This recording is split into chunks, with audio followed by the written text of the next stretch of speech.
Olá a todos que nos acompanham. Uma boa tarde, uma boa noite, um bom dia, dependendo do horário que você estiver vendo este vídeo. Este boa tarde, este boa noite, este bom dia vai para todos aqueles que nos acompanham no nosso canal do YouTube, especialmente aqueles que nos acompanham, aquelas pessoas que nos acompanham quando falamos de maçonaria. E em nosso último vídeo, nós falamos sobre o que é sagrado na maçonaria, da intolerância e suas controvérsias. Hoje nós vamos abordar um assunto importante, que é sobre a relevância do tronco de beneficência e a filantropia maçônica.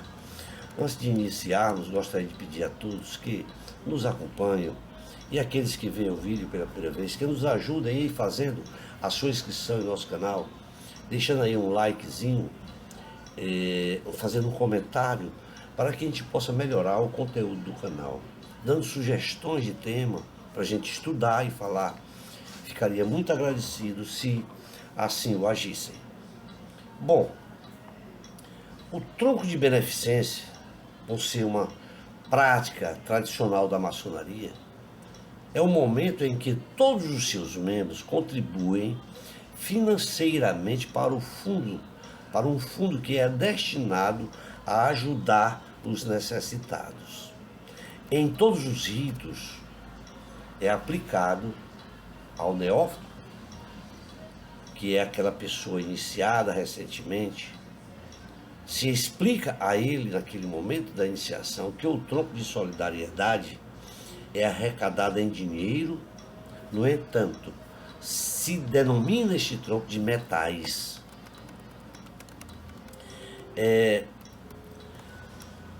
E também que este tronco ele deverá ser distribuído depois de arrecadado aos necessitados.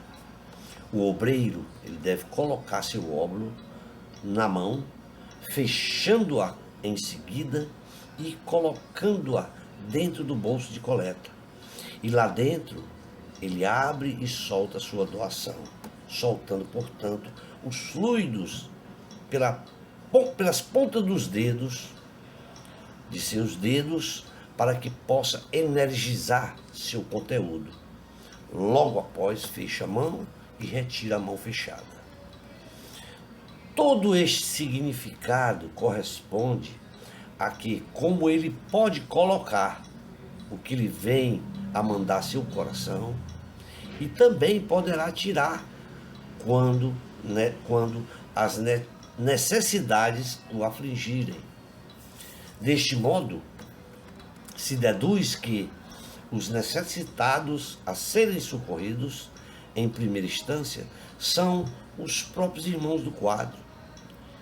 E, após, toda aquela parte da necessitada. Existem relatos que acreditam a origem desse procedimento como remanescente do tempo em que foi construído o Templo de Salomão, onde as ferramentas, projetos, documentos e pagamentos dos obreiros eram ali colocados dentro dessas colunas do templo, em que estas colunas eram ocas, e exatamente eram ocas para esta finalidade. Finalidade esta que era o quê? O pagamento de companheiros e aprendizes, que origina-se, portanto, aí na tradição de retirar do interior do tronco, das colunas, o salário a que faziam jus. Pela lógica francesa, a palavra tronco vem de tronque, que pode ser usado tanto para tronco humano como para caixa de esmolas. Pela simbologia, a palavra tronco vem de tronque, E pela simbologia, esse procedimento atualmente hoje é usado, pois se tem duas colunas em loja, a coluna B e a coluna J. E isto como meras simbologias, pois são figuras simbológicas e não são ocas, como no passado. Portanto, a circulação ritualística da Bolsa de Solidariedade obedece aos formatos de duas estrelas, de 6 pontas, que por sua vez são compostas, cada uma, por 2 triângulos, um dentro do outro em posição invertida, tendo a sua marcha inicial no ocidente, entre colunas, em direção ao oriente, momento em que o irmão hospitaleiro coloca a bolsa junto à sua cintura, ao lado esquerdo do corpo, e inicia a sua marcha.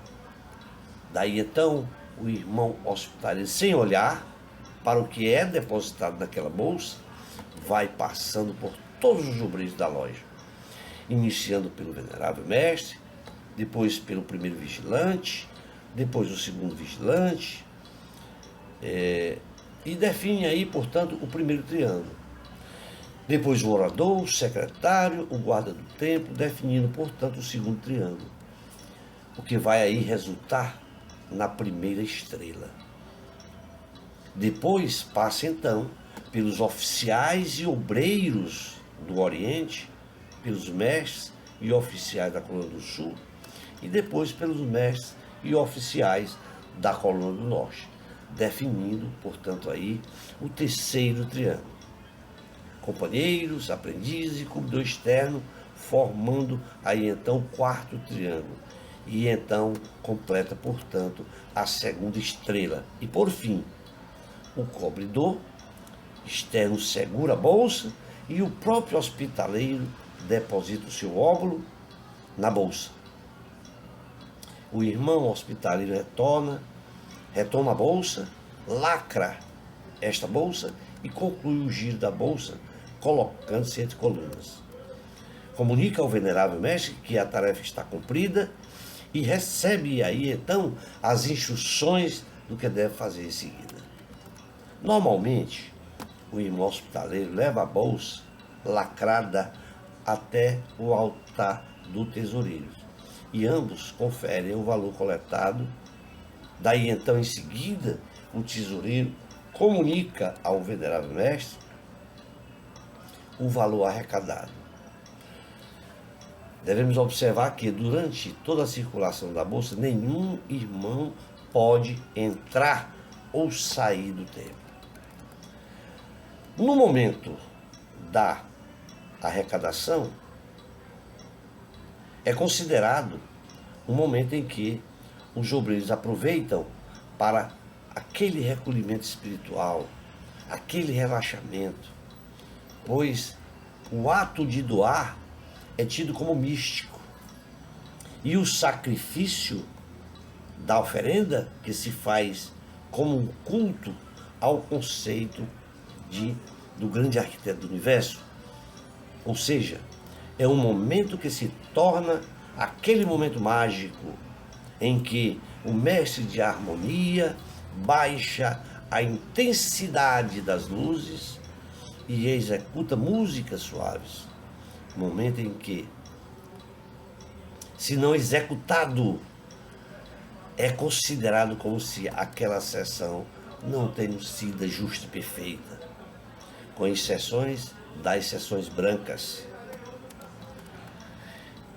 No caso de irmãos necessitados, ao retirar os metais para essa ajuda, os metais não devem ser retirados sem que o venerável mestre determine que seja efetuado sindicâncias para a sua verificação daquela necessidade e para então, só então, fornecer os recursos financeiros ao irmão necessitado. Normalmente, sequer é o beneficiado quem faz a solicitação. Na muita das maioria das vezes, a ação parte do próprio hospitaleiro, mas pode partir de qualquer outro irmão do quadro. O que observamos é que o irmão que não consegue pagar as suas cotas não tem o direito de obter fundos desse recurso. No entanto, tem o direito ao uso desses recursos. Aquele obreiro que teve sua casa queimada ou uma doença grave, se abateu sobre ele, que se abateu sobre ele de forma inesperada. Enfim, qualquer outro tipo de doença. O que podemos afirmar, sim, é que pode ser socorrido com recursos do tronco de beneficência todos esses irmãos. No entanto, que seja a critério do venerável mestre da loja. De forma que é sempre necessário haver uma razão válida, uma razão de real valor humanitário para que se possa efetuar algum socorro. E esta ajuda é feita muitas das vezes de maneira tal que o beneficiado sequer saiba de onde veio o recurso. Isto porque também deve ser feita de tal forma que não humilhe aquele que está necessitando, aquele que necessita, e que tenha somente aquele ato o objetivo de amenizar o sofrimento de quem realmente está necessitando ou de quem necessita. O tronco de beneficência é também conhecido como o tronco da viúva, onde os filhos da viúva são maçons, quando os fundos do tronco dos pobres ou da viúva atinge valor razoável. Parte desses recursos são destinados para obras de beneficência. Portanto, tem-se esse modo de pensar ou de falar que chama-se tronco da viúva. Portanto, o tronco de beneficência nunca é totalmente gasto.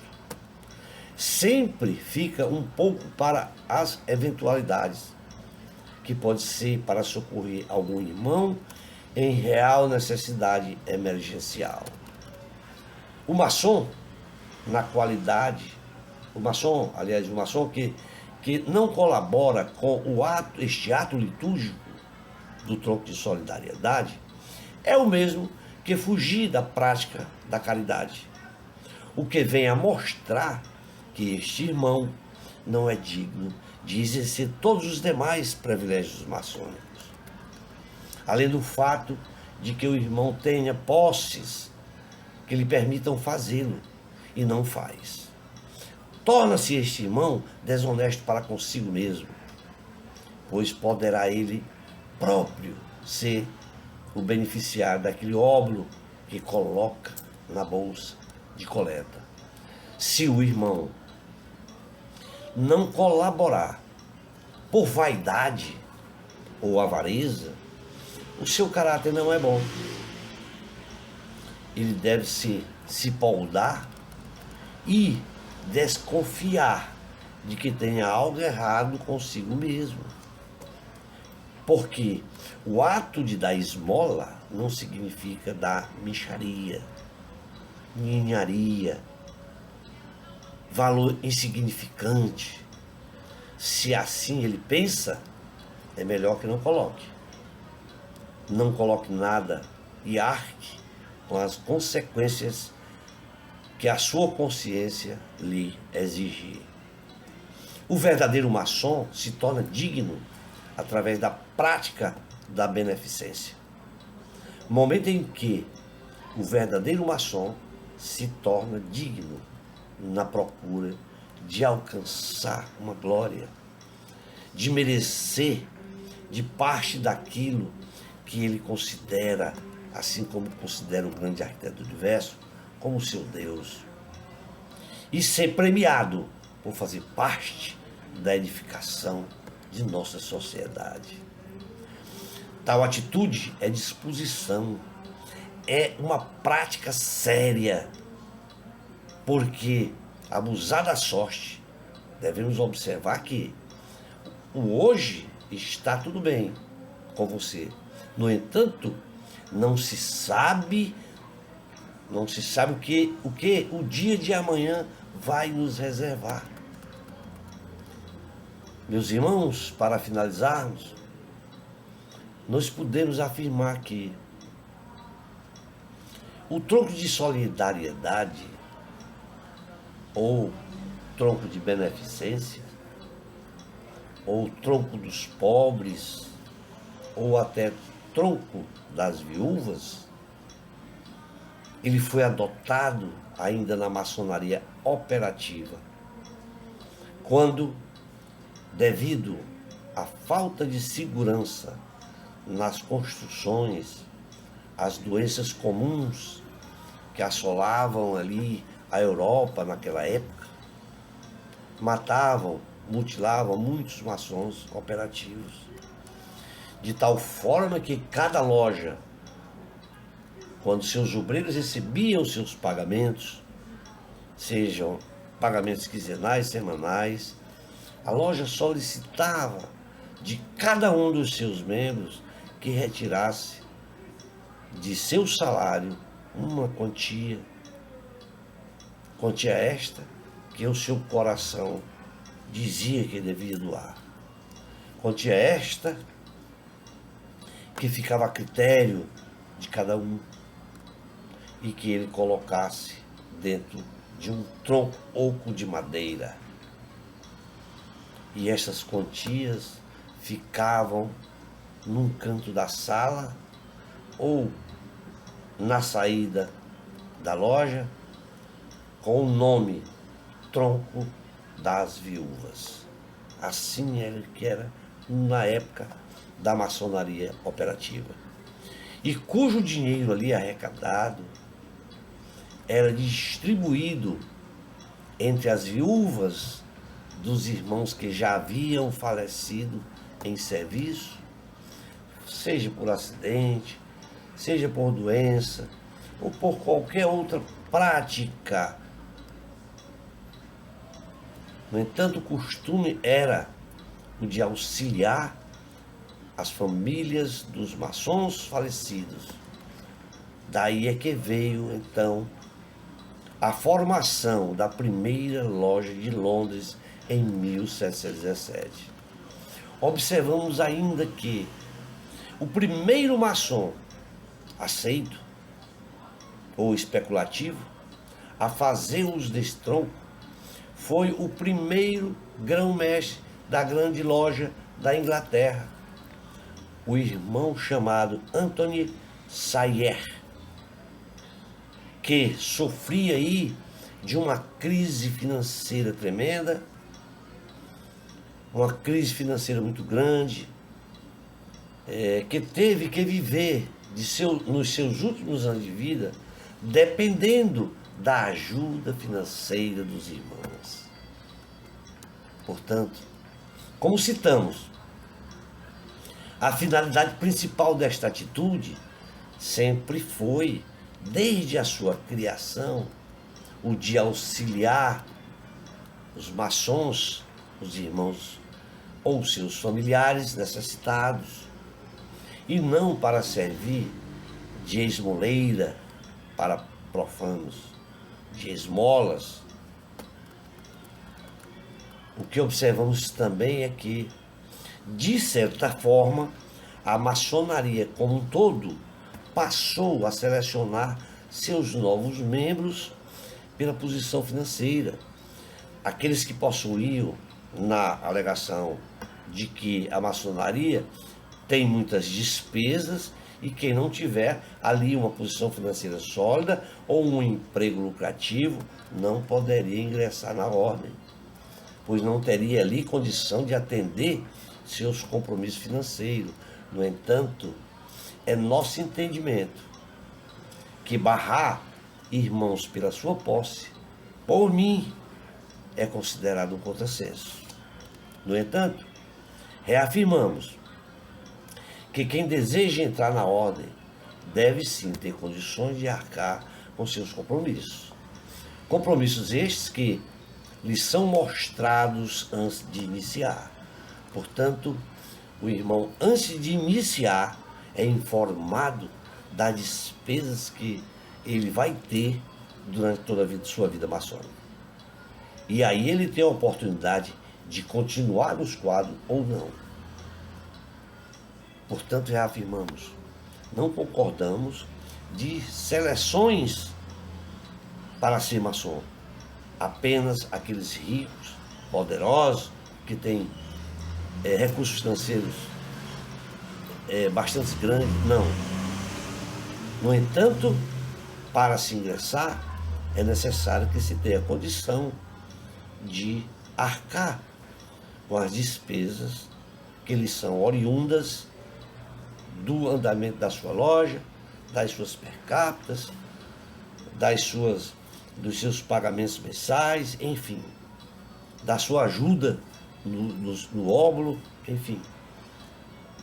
Se o irmão vê que não tem essa condição, ele mesmo desiste e diz, eu não posso, porque eu não vou sacrificar a minha família para fazer esse tipo de doação. Meus irmãos, esperamos ter contribuído com todos vocês com essas pequenas palavras. Já se demanda mais de 20 minutos. Vamos ficar por aqui e, mais uma vez, dizemos que espero ter contribuído em ter explicado um pouco sobre o toque de beneficência. E em uma outra oportunidade estaremos falando de outro assunto. Um tríplice e fraternal abraço a todos, forte abraço a quem nos acompanha e até o nosso próximo vídeo.